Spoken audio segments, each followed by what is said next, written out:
Assalamualaikum warahmatullahi wabarakatuh. Perkenalkan, nama saya Vito Akatra Sadutama dari Prodi Program Studi Informatika dengan NIM 30122100047.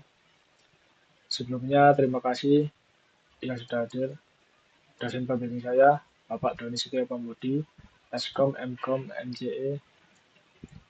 Terima kasih juga yang sudah hadir dosen penguji satu saya, Ibu Martini, SSI, MSI, MCE, MOS. Terima kasih juga kepada Bu Puji Handayani selaku dosen penguji kedua saya.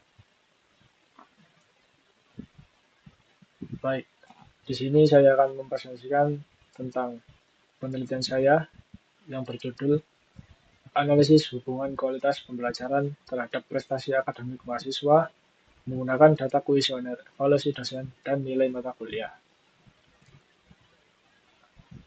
Nilai akhir mata kuliah menjadi salah satu indikator keberhasilan pembelajaran. Umumnya disebut dengan indeks prestasi kumulatif, yang menjadi tolak ukur hasil pembelajaran mahasiswa selama di perguruan tinggi. Sementara itu, pengajar juga berkontribusi dalam capaian akademik mahasiswa. Namun, nilai akademik mahasiswa saja tidak cukup sebagai indikator utama keberhasilan pembelajaran. Maka dari itu, pembaruan kurikulum diterapkan untuk menaikkan standar kualitas mahasiswa dengan meningkatkan kualitas pembelajaran. Dalam perubahan ini, pengajar diharapkan bisa menerapkan pembelajaran yang lebih interaktif dan mengetahui kebutuhan mahasiswa, sehingga analisis hubungan kualitas pembelajaran penting untuk mengetahui efektivitas program pembelajaran. Selanjutnya, ada rumusan masalah. Yang pertama, apakah kualitas pembelajaran memiliki hubungan yang signifikan terhadap prestasi akademik? Yang kedua, bagaimana persepsi mahasiswa terhadap kualitas pembelajaran berdasarkan hasil kuesioner evaluasi dosen? Selanjutnya, tujuan penelitian. Tujuan penelitian yang pertama untuk menganalisis hubungan antara kualitas pembelajaran dan prestasi akademik mahasiswa.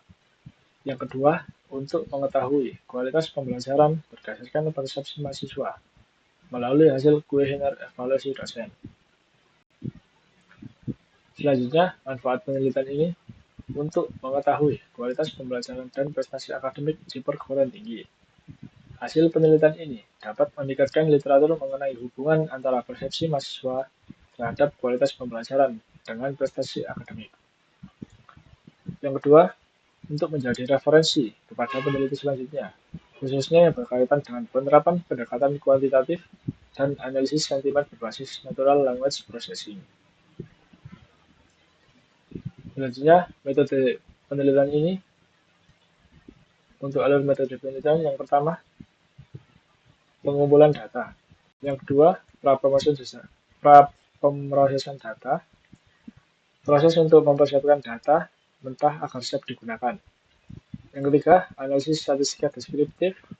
Keempat, menguji hubungan dengan korelasi person. Kelima, menguji pengaruh dengan regresi linear berganda.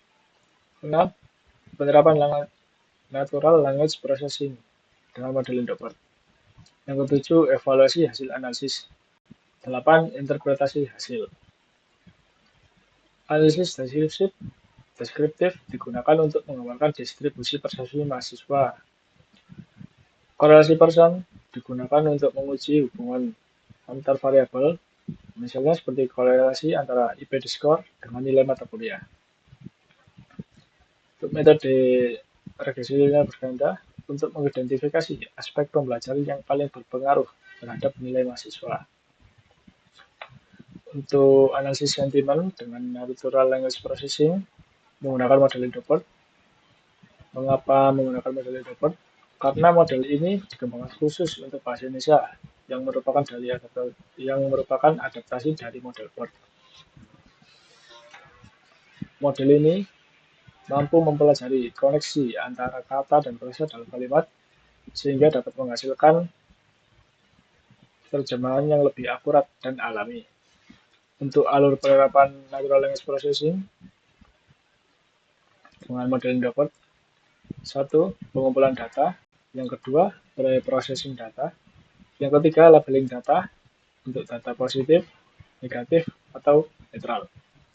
Yang keempat, training model dengan split data untuk mengetahui nilai train, file, value, dan test. Serta untuk mengetahui akurasi, precision, recall, dan event score dari model tersebut. Yang kelima, evaluation model. Yang keenam, result atau output model. Selanjutnya, data penelitian. Data diambil dari data akademik, yaitu nilai mata kuliah. Untuk data kuesioner evaluasi dosen, diambil dari skor dan komentar bebas mahasiswa. Berikut adalah data dari tabel average detail untuk nilai mata kuliah. Ada kolom ID, average ID, plus ID, nilai angka, nilai huruf, terbobot, target, dan dihapus. Selanjutnya, data skor dan komentar evaluasi dosen dalam tabel IPD score yang berisi kolom ID, kuesioner ID, IPD soal, jawaban, dan isi komentar bebas. Selanjutnya saya akan memaparkan tentang penelitian related block pertama. Penelitian pertama dari Jiatao Huang 2004 yang berjudul The Impact of Teaching Quality on Student Academic Performance. Student Engagement as a Mediator. Penelitian ini membahas tentang pengaruh kualitas pengajaran terhadap prestasi akademik mahasiswa dengan keterlibatan mahasiswa sebagai variabel mediasi di sebuah universitas di Cina. Tujuan penelitian ini menyelidiki pengaruh kualitas pengajaran terhadap prestasi akademik siswa dengan menyoroti peran keterlibatan mahasiswa sebagai perantara yang bisa digambarkan dalam diagram flow tersebut di bawah ini. Metode yang digunakan dalam penelitian ini yaitu metode kuantitatif. Analisis datanya menggunakan statistik deskriptif, korelasi Pearson, uji reliabilitas, uji validitas, serta structural equation modeling dengan perangkat lunak Amos 21. Untuk datanya diambil dari 242 mahasiswa yang telah mengisi kuesioner. Hasil penelitian ini menunjukkan bahwa kualitas pengajaran berpengaruh positif dan signifikan terhadap prestasi akademik mahasiswa, baik secara langsung maupun tidak langsung melalui keterlibatan mahasiswa sebagai variabel mediator. Untuk model structural equation modeling menunjukkan hasil signifikan yang menghubungkan kualitas pengajaran dan prestasi akademik dengan nilai beta 0,30 dan p-value-nya 0,01. Untuk nilai keterlibatan siswa dengan nilai beta 0,32 dengan nilai p-value kurang dari 0,01 dan keterlibatan siswa dan prestasi akademik dengan nilai beta 0,35, nilai p-value-nya 0,01. Selanjutnya penelitian blok yang kedua, penelitian selanjutnya dari Duraku tahun 2022 yang berjudul Class Size, Teaching Quality and Student Level of Satisfaction with Their Academic Performance. Tujuannya untuk memecahkan masalah dampak meningkatnya jumlah mahasiswa dalam satu departemen terhadap kualitas pengajaran dosen dan hasil belajar mahasiswa. Metode yang digunakan adalah metode kuantitatif dengan data kuesioner dari 1.006 mahasiswa di 12 departemen berbeda.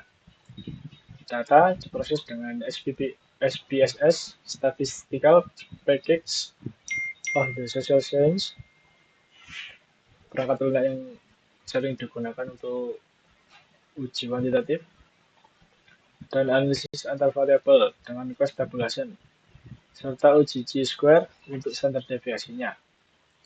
Hasil penelitian ini menunjukkan sebanyak 51% mahasiswa dari jurusan dengan jumlah mahasiswa lebih besar cenderung kurang puas terhadap metode pengajaran dan penilaian dosen. Seperti terlihat pada Fakultas Hukum dengan nilai gratis dengan persentase sebanyak 29,8%. Dan Fakultas Ekonomi dengan nilai 229 dengan persentase 22,8%. Nah, berdasarkan hasil tersebut, ukuran kelas yang besar cenderung kurang efektif dibanding kelas yang lebih kecil dan memberikan data untuk mengevaluasi jumlah mahasiswa per kelas untuk meningkatkan kualitas pengajaran. Selanjutnya, related work yang ketiga, Lanjutan selanjutnya dari Okoye et al. 2022 yang berjudul A Text Mining and Statistical Approach for Assessment of Pedagogical Impact of Student Evaluation of Teaching and Learning Outcome in Education. Penelitian ini membahas mengenai analisis data student evaluation of teaching dengan menggabungkan penerapan text mining dan metode statistik untuk menilai kualitas pengajaran dan dampak pedagogis dari model pembelajaran yang berbasis teknologi Enhanced Learning atau TEL pada periode 2019 sampai 2021. Tujuannya untuk menyelesaikan permasalahan terkait menganalisis data dari data student evaluation of teaching dan mengidentifikasi faktor-faktor apa yang mempengaruhi kinerja mahasiswa. Metode text mining dengan model EPDM digunakan untuk menekankan pendekatan kualitatif dan metode kuantitatif menggunakan analisis statistik dengan multivariate analysis Vankova untuk menguji pengaruh tipe student evaluation of teaching. Datanya sebanyak 471.000 diambil dari komentar pada student evaluation of teaching yang dikumpulkan dari survei ECOA di 26 kampus nasional. Hasilnya menunjukkan perbedaan signifikan pada analisis sentimen dengan nilai p-value-nya 0,030 dan emosi mahasiswa antara periode pra-pandemi dan saat pandemi dengan skor valensi emosi tertinggi sebesar 9,00 pada tahun 2021 dan terendah minus 5,0 pada tahun 2020. Berdasarkan hasil tersebut, pembelajaran fleksibel terbukti efektif mengatasi kendala pedagogis dan meningkatkan persepsi positif mahasiswa. Baik, selanjutnya untuk kesimpulan dari penelitian ini yaitu untuk saat ini penelitian nasional yang menggabungkan metode kualitatif dan kuantitatif pada kuesioner evaluasi dosen dan nilai mata kuliah masih belum banyak ditemui. Jadi penelitian ini diharapkan dapat berkontribusi untuk mengidentifikasi hubungan yang mempengaruhi kualitas pembelajaran, mengevaluasi kualitas pembelajaran, dan persepsi mahasiswa terkait proses pembelajaran di Universitas Islam Indonesia. Baik, terima kasih atas perhatiannya. Mohon maaf jika ada salah kata. Salam penyampaian. Saya akhiri. Wassalamualaikum warahmatullahi wabarakatuh.